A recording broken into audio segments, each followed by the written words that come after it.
Now, the R33, for the purpose of daily driving, has not been daily drivable as of recent. Today, the saga of the R33 voltage continues. We have been trying to fix this car for a while now, just trying to work out exactly what the fault is.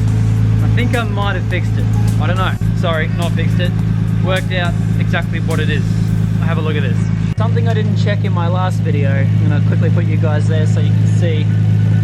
Something I didn't check in my last video was the voltage coming from the alternator to the engine, because that could be another point as to, you know, what it could be. So we quickly have a look.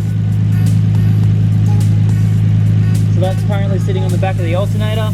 This is just to probably the best ground that I have. Chassis voltage I can get. Oh wait, try here maybe. There you go. So we're looking at 1354. Okay, and then I'm just like, what's the engine looking at? Because the alternator is always grounded to the engine. This is off the intake manifold. That is a full volt more, and that is exactly what we want. So I think we figured it out, and that the engine is not grounded to the chassis properly. So I'm going to do a few quick more tests exactly where the strap is from the engine to the chassis. We'll work something out.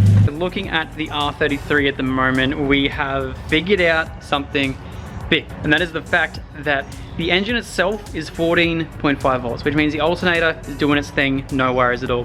However, the chassis of the car is a full volt lower. So I just had a quick look exactly where the chassis ground is at the moment. If you guys can see, just beside that blue hose right there, you guys can see that small ground right there. So putting my negative probe on that was reading at 14 dead. So somewhere in just that little line right there, we are losing half a volt. So we need to up those numbers. Those numbers aren't good enough. We need to up them. So I'm going to make some more chassis grounds for the engine and probably just go straight from the alternator straight to the chassis or straight to something else, so we can get some better earthing for the engine itself. So I do have a few things left over from the RX-7 to fit up some new grounds on the chassis. So we're gonna do that today. It's gonna be good fun. We can use some 0 gauge wire and yeah, I don't know, just test some stuff out, see if we can work something out. So not only that, I'm going to try and make them into really easy to access locations. So I'm not exactly sure where I can put a ground at the moment, because I'm thinking, like, you know, strut tops aren't great. I don't know whether strut tops are great. I don't know where really we can do something like this. I might even just utilize like that earthing point right there or something, and just run a big 0 gauge wire like all the way under and down to there or something, or I'm not quite sure. I'll work something out, and yeah, we'll make this thing look real pretty. So, oh, I'm excited. Guys, I'm not joking. I have been missing this 15 mil for God knows how long. I think it's been in there before Matsuri. That is insane. I'm gonna wait for everything to cool down so I can grab that out. That's been in there since Matsuri. Like, even before Matsuri. The amount of times that went off track, I can't believe that's still there. Alright, so I have the car jacked up as we speak, and I tried to undo that earth down there, and it looks as though it wasn't loose, but it wasn't tight, but I can't undo it. The actual wire itself looks pretty fragile going all the way up and around. It's like looks like a 4 gauge or something on those lines, 4 gauge wire. So anyway, Sarah's just finished work, so not only is she getting me Taco Bell, she is also gonna go and pick up some little eyelets for 0 gauge wire, so something along the lines of this. So yeah, she's gonna grab me 4 of them. I have a whole heap of 0 gauge there, so we can use the rest of that. And we're going to be finding a new earth point on the chassis for the alternator. So if we quickly jump underneath here, so the back of the alternator right here, it actually has a port where I can put a nut in here. I'm just going to quickly sand down on the back of the alternator thing there. I'm going to try and find a point on the chassis rail somewhere where I can mount some 0 gauge wire. So it shouldn't be too hard to try and find somewhere. I was originally thinking just up here, but I don't really want to mess with any of that just yet. So I'm going to try and find a point on the chassis, potentially even like somewhere up here or something, where I can... Actually, that's not a bad point at all. What does that even connect to? that's on the chassis rail there. We're gonna go straight onto that. It looks pretty good. So yeah, just run a single 0 gauge all the way down to here. It's gonna be nice and out the way, and hopefully then we can get whatever this is reading should go straight to the chassis and we shouldn't have any issues. So yeah, let's do it. So another tool that I cannot live without is this little thing right here. I literally have this, it's like a Tool Pro Dremel thing. It is sick. I have had it for like 2 years and I've only ever had to charge the full battery once. It lasts forever and it's just such a cool little tool. It's one of those things I couldn't live without. I'm so happy. So if you guys can see, I have like a little 80 grit attachment on the end here. So I'm gonna quickly sand off all the paint on the underside of that chassis rail. Sarah just quickly went to go get some 0 gauge eyelets as well. So gonna be running that brand new 0 gauge wire right there, straight from the back of the alternator to the chassis. And so that way we should have a nice solid ground. I thought it wouldn't be worth going straight from the engine to the chassis because it's only gonna be the exact same, but just more steps to go from the alternator to the, yeah. So as long as everything's working perfectly, we should be fine. There's already another earth strap straight from the block to the chassis and it's not working. So I'm just gonna go straight from there to there. Be a nice little love triangle of negativeness. A nice little negative love triangle. I'm sure everyone's been in a negative love triangle. Aren't they all only negative? I don't know, who knows. Anyway, let's quickly grind these down.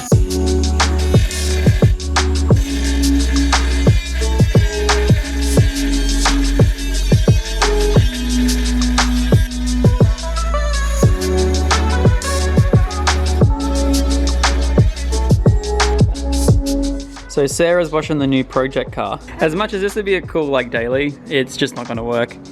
I mean, like, I like it. Driving it the other day was cool, but yeah, I don't know. Anyway, so I have just used that little rotary tool. Ended up not using the sanding disc. It had like a stone grinder and it was sick. It took the paint straight off. Not only that, also the powder coat on the back of the alternator because that was proving to be a little bit annoying. So quickly did that. So now we both have 2 bare metal surfaces. I've also just got all the hardware out of that hole there. So that's just all chilling in some degreaser. I'm getting all that stuff off. So now it comes time to make some cables. So Sarah very kindly went to the shops and picked us up some 0 gauge eyelets. So I might have to actually draw one of these out, I think, for this right here for the back of the alternator, unless it's going to be big enough. No, so it's not going to be big enough. So I'll quickly draw one of those out. But yes, we have a whole bunch of 0 gauge here. I've already marked it out. That right there is where we need to cut to. So I'm going to cut to that. We're going to make a little chassis ground, and then hopefully this thing should be making 14.4 volts instead of 13.4. So fingers crossed. Woohoo. I'm so glad I bought all of these like extremely heavy gauge wiring tools. Makes life so much easier. You wouldn't want to put your finger in that, eh? Jeez. Alrighty, so we have the end that goes into the alternator right there. The bolt's a bit long, so I just found a few little washers that are going to go in, but all in all, the gold plated part is going to hit the actual housing of the alternator, so that's no worries at all. Now, this one right here is going to be going to that little chassis ground there, so there's a few little bolts over there I've just quickly cleaned up. So that's going to be going to the bare metal on the chassis rail, and then I'm just going to quickly paint. As long as everything's all good, I'll quickly paint some, quickly put some paint over it so that way it doesn't rust up. So yeah. It's looking sick. We'll put this in the car and fingers crossed the whole thing gets 14.4 volts. Yeah. So I can drive better? Ring it out? Can't you ring it out?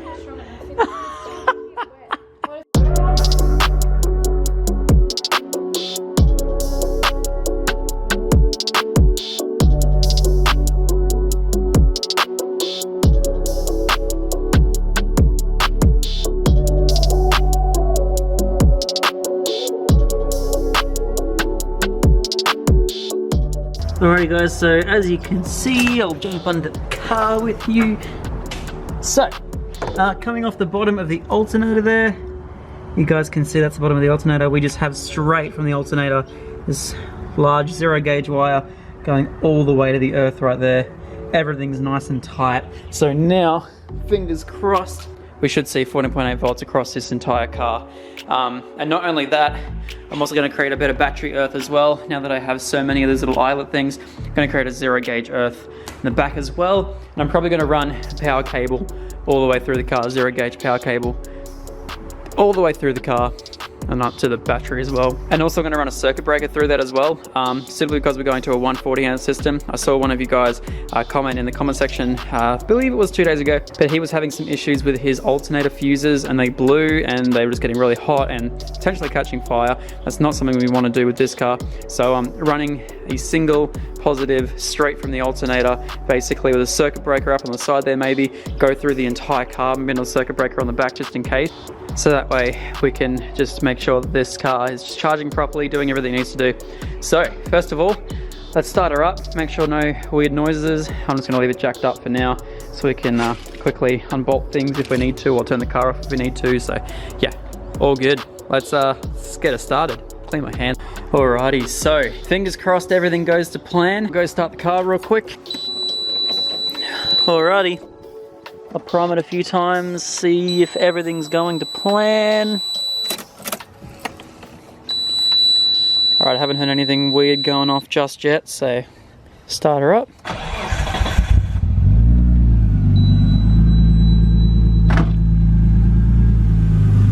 Alrighty, so I can't hear anything weird going on down there, so that's a good sign. So let's quickly check the chassis ground. 14.57. Oh my god! We have fixed the voltage issue in the Skyline. Alrighty, so there you go. I don't know if you guys can see that there. Oh yeah, you can. Cool. So this is now the battery, which used to read at 13. 14.37. Oh, 0.1 drop. Alrighty, let's have a look up the front here. We'll double check again. Okay, that feels nice. 14.51 at the alternator whilst loaded. There you go, that's the AC just turning back on. Kind of want to take it for a rip to see how different it feels.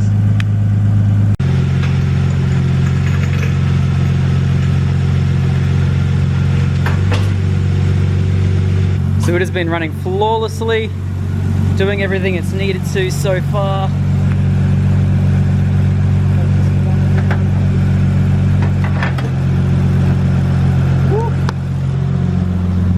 Okay, so it is freezing outside, and I just realized I just came back in and I had my aircon running the whole time. So yeah, anyway, we're gonna take it for a quick little cruise. As you can see, the voltage on the dash hasn't changed, which is very odd. So yeah, but it's certainly better across the entire platform. So alrighty-o, take it for a quick little test drive and make sure that everything is running smoothly. Alrighty, so off the bat, we're looking pretty good. The car feels nice and light once again. Feels lighter than the, it feels lighter in fact than when we just put that alternator in. I don't know why it's making it feel like light. I don't. Cameras never pick up sunsets like this. That is insane. It's beautiful. We have a nice little car. It's finally working. So happy.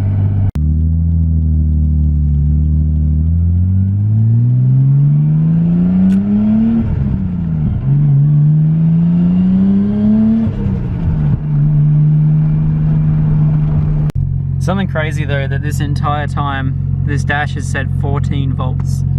So I'm not quite sure exactly what that's all about, but I don't know, we'll work something out. So now the whole system should be good. I'm so happy.